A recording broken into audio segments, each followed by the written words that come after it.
ашап ябыгам деген диета түгел. Авылга кайтып, bir 20 сотыйлы бакчадан bir үзең бәрәңге утыртып, шуны казып алсаң, менә деген диета була.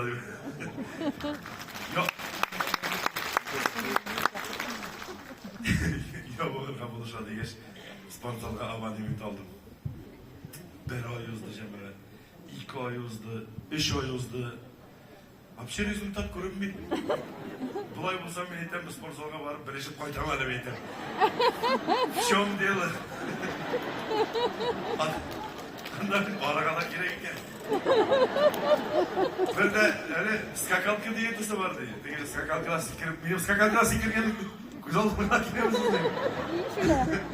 Скакалка диетасы айтам мен енді тігі секіріп ябығы түгел, ошарға көрілгенде қолыңа қылып отырған диета.